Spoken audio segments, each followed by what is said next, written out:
Seguimos en Para que Sepas, habíamos dejado una preguntita pendiente porque Federico González hace sus encuestas y en esa encuesta le pregunta a la gente, ¿ustedes consideran que tiene que haber un acuerdo, en realidad, entre oposición y oficialismo?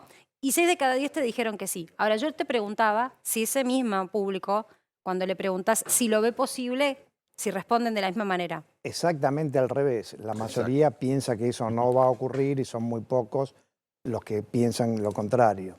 Es decir, que la ciudadanía tiene claro lo que le gustaría, lo que debería hacer y es muy escéptica respecto de que eso llegue a ocurrir.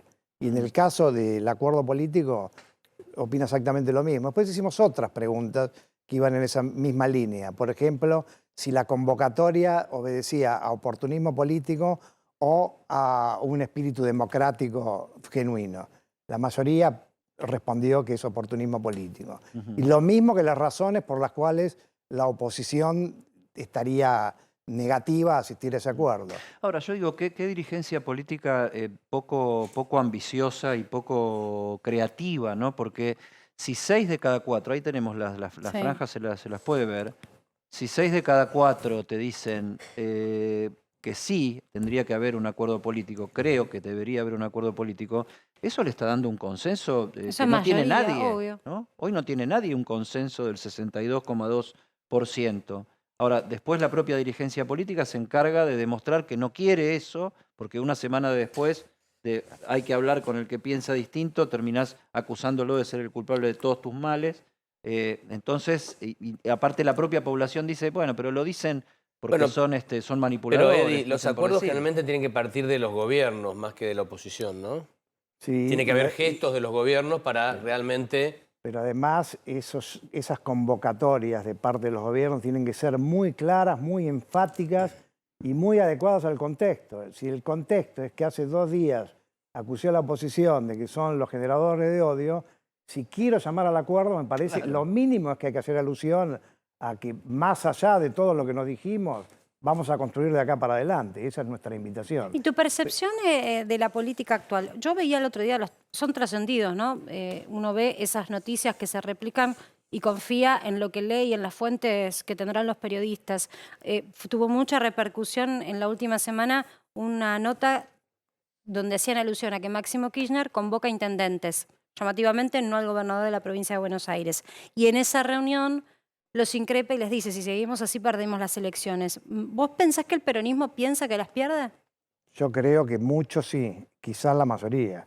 Me parece que, bueno, que hay una conciencia clara de peligro, que hay una conciencia clara de que por de pronto, si no se mejora la economía, si no se resuelve el problema de la inflación, las posibilidades de tener éxito electoral en 2023 son muy pocas o nulas. Y el Por eso peronismo, Federico, ¿cómo lo ves estructurado?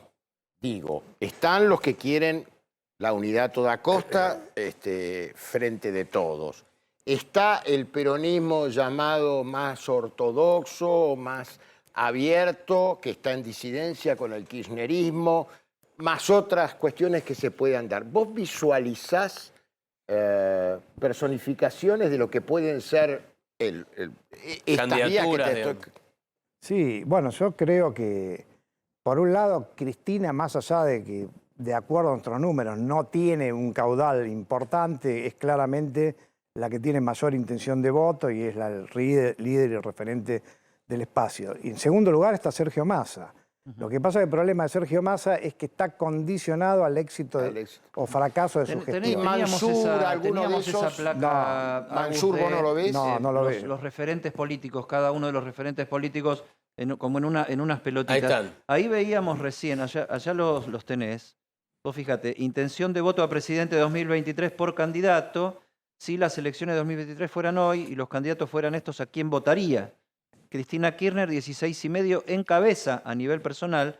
Mira vos que Javier Milei está segundo a nivel personal con 15,8. Sigue Larreta con 11,3, Bullrich con 18, Macri con 9,3. Ahí aparece Sergio Massa y ya empezamos a ver la interna del Frente de Todos con 8, o sea, la mitad que Cristina. Sigue Alberto con 4, o sea, un cuarto que Cristina. Y a ese nivel está Facundo Manes, un poco atrás Nicolás del Caño, Guado de Pedro, un 16avo de Cristina Fernández de Kirchner con 1 punto. Ese es el panorama. Pero vos fíjate que en un mapa, que vos interpretánoslo, Federico, pero de dispersión en cuanto a figuras, que no quieren dialogar, digamos, entonces todo se dispersa en figuras. La primera sigue siendo Cristina. Ahora, si después termina haciendo la cuenta, Claro. pierde el oficialismo. Claro. Ahora, Sí, pero perdón, por ejemplo, el que dice que vota Massa, perdón, ¿es votante de Cristina o viceversa? ¿O el que dice que vota Bullrich votaría a Manes o a Larreta. o a Larreta? En este caso no hicimos ese cruce, pero habitualmente cuando lo hacemos nunca es puro, nunca es pura esa relación. Nunca 100%. Claro, porque además Massa tiene un electorado que en parte todavía sigue peleado con el kirchnerismo y no termina de digerir el hecho de que Massa esté en el frente de todos. Claro. Y esos también se suman ahí. Fede, Sí. vos dijiste claramente cuando estábamos hablando en el bloque anterior del juicio, hablaste del tema. ¿Tiene repercusión electoral el juicio por un lado? Es decir, un resultado u otro electoralmente impactaría en este cuadro si Cristina es declarada culpable o inocente. Y la otra pregunta es el atentado del otro día, el lamentable atentado en la casa de Cristina o intento de asesinato. ¿Influyó electoralmente? Bien, yo creo que es la misma respuesta para ambas preguntas. Yo diría que no. Desde hace mucho tiempo el tema Cristina Kirchner para la ciudadanía, para la opinión pública, hablando de juicios, es cosa juzgada. Ya, la ciudadanía ya tomó partido. Ese tomar partido es, ¿la quiero o no la quiero? Y bueno, una parte importante de la ciudadanía que es indiferente, no le importa mucho la política ni lo que ocurre con Cristina Kirchner. Así que me parece que eso está tan solidificado a lo largo del tiempo que muy difícilmente haya algo que lo pueda cambiar. Sí creo que podría haberlo cambiado si luego del fatídico atentado, en esa misma noche o al otro día, la reacción del gobierno y del presidente y de la misma Cristina Kirchner hubiese sido diferente, hubiese sido más ecuánime, no hubiese cargado las tintas deslizando que la oposición tenía algo que ver porque está en el lugar de los que expresan discursos de odio. Déjame que haga una que no pretende ser tramposa, al revés, creo que es más realista. El tema del juicio de obra pública y el tema del intento de asesinato, ¿pueden pegar más de una manera o más de otra si la economía va mejor o la economía va peor? Bueno, es una buena pregunta. Yo diría que no, yo diría que van por carriles diferentes. Y además hay que ver si la economía mejora en qué medida. Claro. Si mejora en qué medida. ¿Y cuándo? ¿Y cuándo? Sí, cuando hablo de la economía es el bolsillo de la gente, Sí. que se sienta un poco más aliviada a la hora de votar, ¿no? Yo creo que esos son fenómenos relativamente independientes.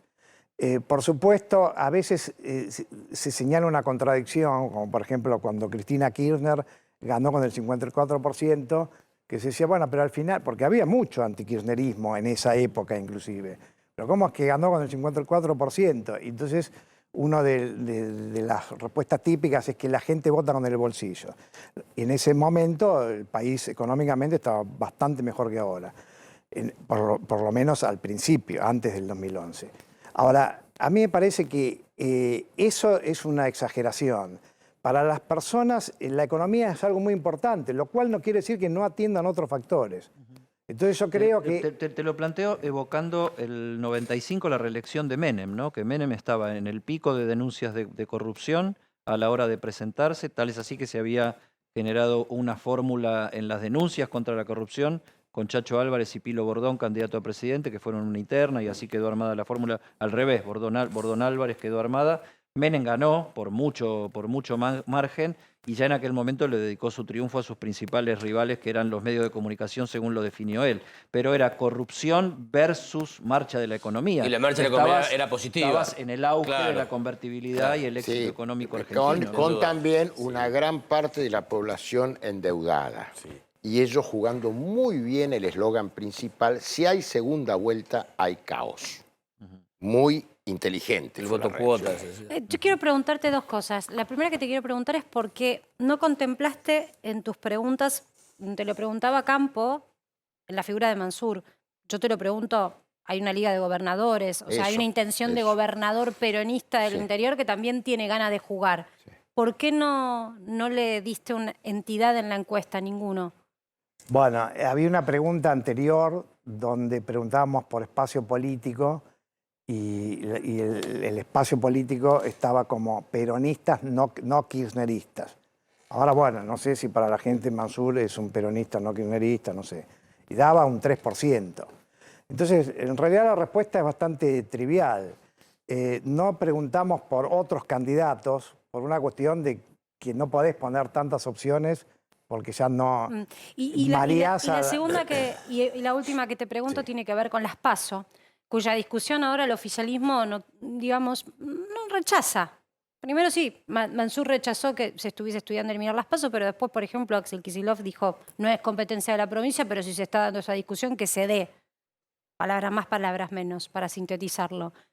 ¿Qué pensás que va a pasar con esta postura intermedia electoral que son las PASO? Sinceramente creo que hay 50 y 50 de que las pasos existan o que no existan, pero yo creo que como tantas cosas que se hacen desde el análisis político y los políticos, se sobredimensiona el efecto electoral que tendría. Es decir, obviamente para mí tendría algún efecto electoral, pero yo creo que es mucho menor que el que justifica todas las elucubraciones a través de las cuales piensan que la vamos a hacer. No condiciona tanto, decís vos, ese resultado. No, y eso para mí pasa, ocurre lo mismo con el tema de la grieta. Se asume acríticamente eso de que la grieta es negocio para algunos. Yo creo que eso es muy discutible. Y a mí me parece que eso tiene que ver con lo que analizamos anteriormente. A mí me parece que si muchos dirigentes políticos se dieran cuenta que hay una alternativa que es mejor a la de la grieta, no estarían en la grieta. Pero yo creo que están en la grieta un poco por vocación y otro poco porque piensan que es efectivo. Y yo creo que habría que revisar. Y porque no hasta queda qué punto- otra, ¿no? En la O oferta porque que no hay queda otra. Pero hay un fondo de que es mejor porque aumenta nuestra chance. Yo creo que eso hay que discutirlo. Federico, muchísimas gracias por haber participado. Logramos dar las encuestas, mostrarlas. Hoy salió todo Vamos bien, gracias. todavía. Les agradezco mucho, pero quería hablar de Carlito Balá, no me dejaron. Entonces, Ay, ¿qué gusto tiene la sal? Salado. muchas Gracias, gracias. Te va a Federico. contestar que el 62% dice salado, el 33% dice dulce.